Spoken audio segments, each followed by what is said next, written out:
किचनमध्ये आपलं स्वागत आहे। आज आपण कोळंबी फ्राय बनवणार आहोत। इथे मी कोळंबी स्वच्छ धुवून घेतले। 10-12 लसणाच्या पाकळ्या, अर्धा इंच आल्याचे तुकडे, एक मिरची आणि थोडी कोथिंबीर याची बारीक पेस्ट करून घेऊया। आलं लसूण मिरची कोथिंबीरची पेस्ट करून घेतली।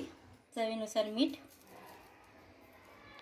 चमचा आलं लसूण मिरची कोथिंबीरची पेस्ट टाकूया। आता चमचा हळद, अर्धा चमचा लाल तिखट, अर्धा चमचा लिंबाचा रस मिक्स करून घेऊया।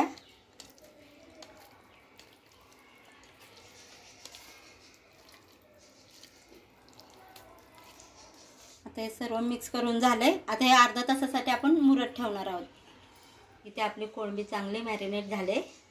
इथे मी बारीक रवा घेतलाय, त्यामध्ये अर्धा चमचा तांदळाचं पीठ घेणार आहे, थोडं लाल तिखट, थोडं मीठ, थोडं टाकणार आहे कारण कोळंबीला पण थोडं मीठ टाकलेलं होतं।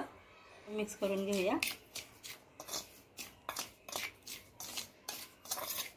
इथे मी पॅन गरम करायला ठेवला, तर पॅन चांगला गरम झाला। आता त्यामध्ये मी थोडं तेल टाकणार आहे।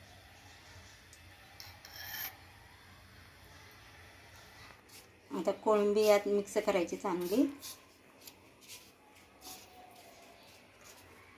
करायला ठेवूया।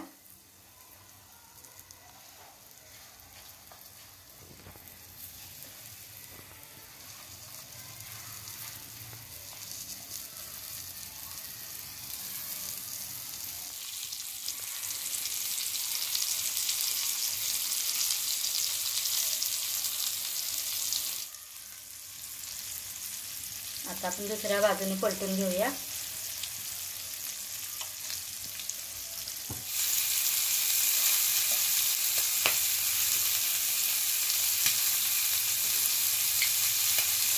गॅसवर दोन्ही बाजूनी चांगलं फ्राय करून घ्यायची।